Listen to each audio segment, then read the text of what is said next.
Peru, where you at? Let's get to the dig it upstairs. I'm coming at y'all with evil kids realize they've been caught.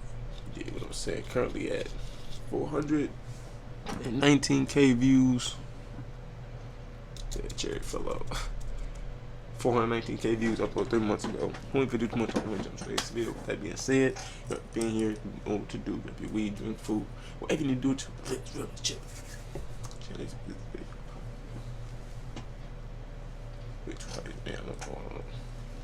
2021, the Dellen, Florida Police Department received a frantic phone call from a man later identified as Colby Allen Parker.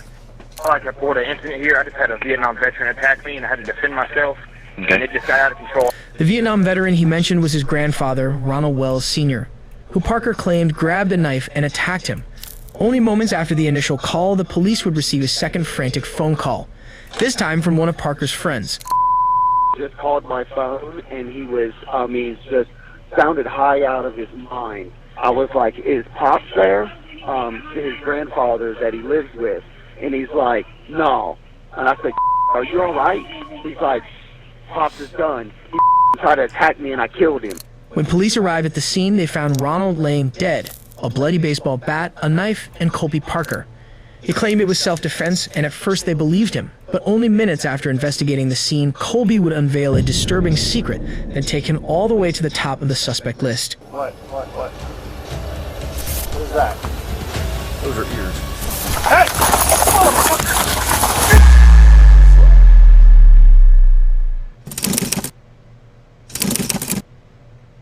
We got use the view and just get a couple. Well, I'm gonna pat him down real quick. Hey, don't do that, buddy. Don't do that. Sit your ass back down. Only seconds after police arrive on the scene, Colby decides to lunge at the officers. This kind of behavior would definitely put the officers on high alert. The officers pat Colby down to make sure he doesn't have a weapon, but find none. Instead, Colby's hands being covered in blood, and they decide to photograph them. What do you got on you? Turn and place him against the car. We're not going to keep playing this game. We're going to have some issues. Hands there. Just grab a hand. Yeah.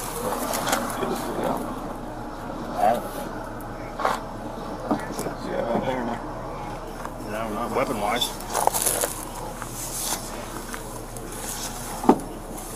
Nothing? Okay. Sweet. Can I take some pictures of you?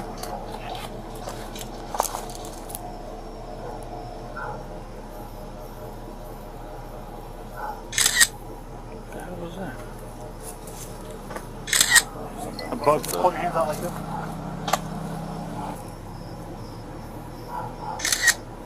Turn them over.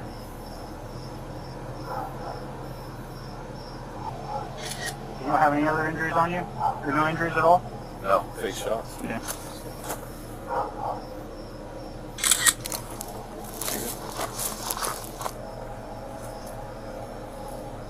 As the cops start to gather more evidence, tensions begin to rise. Oh, can I see your gun, bro? No. The cop, of course, denies Parker's request to see his gun. The nonchalant nature of the comment is concerning in and of itself and without a doubt would put any officer on high alert. But the thought of Parker actually getting the gun is even more alarming. Obviously, it's unclear what his intentions were when he asked that, but I think we can all assume it was nothing good.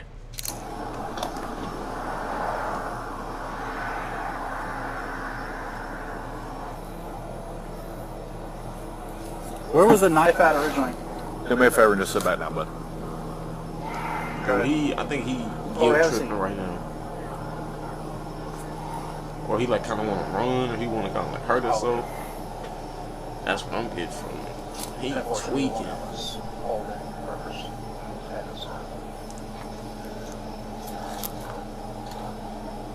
To make matters worse, while the officers begin questioning Parker, he gets up off of the truck for a second time. He tries to play it off as just a stretch, but the officers on the scene aren't buying it. He's breathing heavily, touching his face, fidgeting his arms. These are all signs that his stress and anxiety levels are rising rapidly. It's expected for someone who had just been involved in such a horrific scene to be acting so odd. However, at this point, the officers are beginning to think Colby is acting increasingly suspicious. His actions are leading them to believe he's definitely hiding something from them. So why was the knife on the front porch? You know?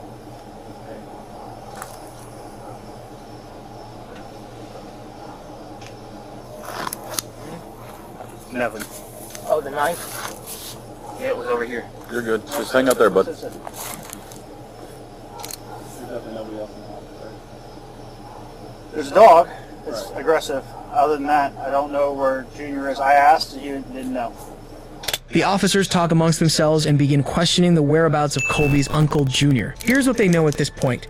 They have a dead man on the front porch, and the last person who was with him is Colby.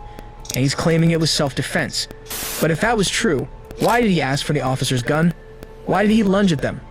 Little did they know all of their questions were about to be answered. So, what? Junior? Yeah. Where's Junior? Ronnie Jr. right here. Ronnie. Okay, what is that? Those are ears. Ears. Colby reaches inside his pockets and pulls out both his grandfather's severed ears. And at that moment, Parker's behavior started to make sense. Can you hold those out for me? Just had him in his pockets, bro. That's crazy.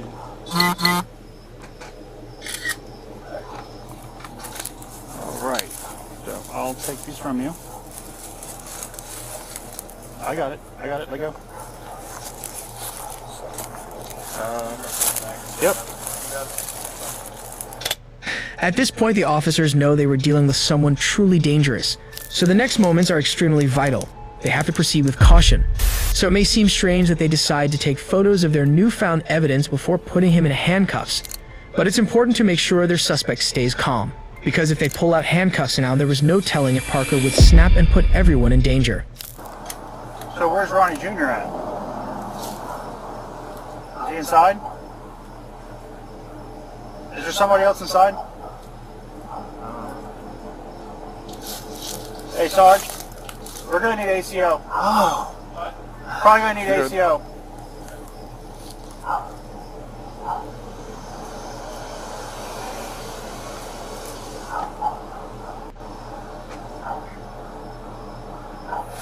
Hey! Get down! Taser!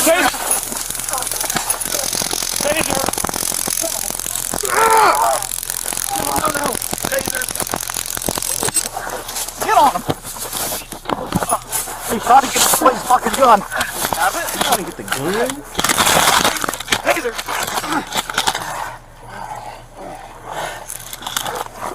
Oh yeah, he crazy. You see the face he just made? He crazy. 33 traffic light, we're fighting him.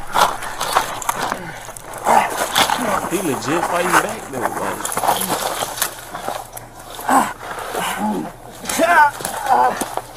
You punching him? Bro, you just punching the shit off the cop, bro. Colby puts up a fight, even trying to pull the gun off of one of the cops. But Colby was no match for 3 officers and a taser. Stay your ass down. I'm trying to figure out why he killed him. Fighting again? Taser. No. Come on, Zach. Come on, the other hand. I got the other hand. Other hand. He's trying to get up. Get him down. Pull his leg down. Get the other hand. Get it back to him. I have it. It didn't take them long to pull him down to the ground, cuff him, and cart him off in the police cruiser. Eventually, Parker was charged with second-degree murder, 2 counts of battery on a law enforcement officer, and resisting arrest with violence. Colby Parker's evidence pointed straight to an easy arrest. But what happens when the only evidence police find is a lifeless body upstairs? First of all, he wasn't no damn kid, bro. I don't care if they say he was 16, 17, 18, maybe even 19. That man was 39 at least. 39, maybe 32, 34, one of them. Even an odd number, however you want to go. It's in the 30s, though. That wasn't no kid, bro. I just got home from vacation with my family, and I didn't have a key coming in the house. and I see that my husband's cars are here. I was knocking on the door trying to get in. Okay, so you think your husband's in the house? I'm assuming that he is because we have all three cars in here. I've been texting him and calling him for the last couple of days and nothing. Jane Warren arrived home from vacation after being unable to reach her husband, 59-year-old Richard Warren, for several days. Came home from vacation and can't get in. Her husband's on the door. So there's some door hold or some kind of hose in the back window. Okay. It's like kind of dopey glass and stuff. They don't have any keys to the house. No, they're in the house, she said. Despite Richard's car being in the driveway, he wasn't answering the door, and without keys, police were left with no choice. There were clear signs of a brutal forced entry, but the crime they would soon uncover and the reasons behind it would prove as senseless as it was utterly tragic. Okay, we obviously got the garage door open, but the inside door is locked. We're just going to force that open and go take a look, okay? All right. Let's do it.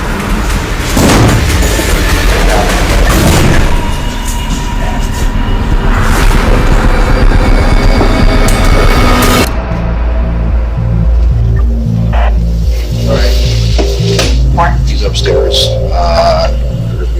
Obvious measure. Get keys and all over the place. We're still trying to figure out what's going on. We haven't found any moneys. So doors were locked. We can't find the guns. Another set of officers moved to the back of the house, out of view of neighbors and family. The officers who entered through the garage emerged to report the grisly findings. If anyone on scene had suspected the man of taking his own life, the discovery of multiple shell casings immediately refuted the theory. This was a murder scene. Ma'am, I'm very sorry your husband has passed away. No. That's a messed up way to come home from vacation. You can only imagine that by this point, Jane would have no choice but to have been thinking the worst of the situation. And her reaction to the devastating news only supported this. There were multiple shell casings found at the scene. For the high-powered rifle, a .223 caliber rifle, Dr. Warren was shot multiple times. Richard had been shot multiple times with a high-powered rifle, including in the head. It was a vicious crime that demonstrated an extreme amount of anger by the perpetrator. And when Jane is brought in for questioning, two potential suspects emerge, both as unlikely as the murder itself. 31-year-old Michael Warren and 29-year-old Mark Warren, Richard's two adult sons. You've been married 10 years. How would you characterize your marriage between you and Richard? Good? It's nice. He had problems with his son, Michael and Mark. Wait. They threatened him They threatened him. How did they threaten him? to chop him up. To chop up their own father? For years prior to the murder, the brothers were living in a house their father had bought them. But when Richard decided it was time, he cut them off financially, and they would be forced to fend for themselves, they instead chose to enact a deadly plan. That's literally one of the only reasons, bro, you don't spoil your kids, bro. Because if you don't spoil your kids, you tell them that one time they lose their mind. You gotta, no matter how rich you is, no matter how much of a bag you gotta put them on budgets. You gotta not give them money from time to time, but let them know every now and then, you know, I got you when you need it, but don't get it because you just think you can get it. You see what I'm saying? So, and then these two lames, they killed their dad. He bought them a whole crib. Ain't nobody buying their kids whole cribs no more. A car, maybe, not a crib. He had that bag for real. Like, that's crazy, bro. Y'all niggas couldn't go and get your own 9 to 5, go get your own job. He probably could have plugged you at the job he was at, making y'all some money. Like, these niggas is bums, bro. They fat, they finna be skinny, they're not gonna have no commissary. So, you know, it's over with for them niggas because they wanted to shoot their dad with a rifle, though. You not allowed that shit with? I'm surprised somebody didn't report that. Only days later, the Beechwood and South Euclid officers would arrive at the brothers' house to question them on the death of their father. But when the officers started knocking at the door, the brothers began shooting at them from inside the home. SWAT arrived at the scene and a 12-hour standoff ensued. When the officers eventually breached the door, they discovered Mark and Michael both dead from self-inflicted gunshot wounds. Unfortunately, both of these cases are examples of when officers arrived at the scene after lives had already been lost. But what happens when officers catch the criminal? That man was hiding in the fridge with the pistol out. But them niggas was lame, bro. Them niggas couldn't do their time like a man. They couldn't do their time like a man. Like, if you gonna do the crime, you gotta do the time. That's just what it is, you know what I'm saying? Like, that's what this society was built off of. And then y'all thought y'all was man enough to take a life, but y'all can't even go do a life sentence. You see what I'm saying? Like, them niggas was lame. Fuck them. But look, though. If you like the video, like the Bible ring, like, comment, subscribe, as a post-case, bell post-occasion. Make sure you change your dreams to hard work, dedication, and prayer. Stand strong mentally, physically, and spiritually. With that being said, take a nice out.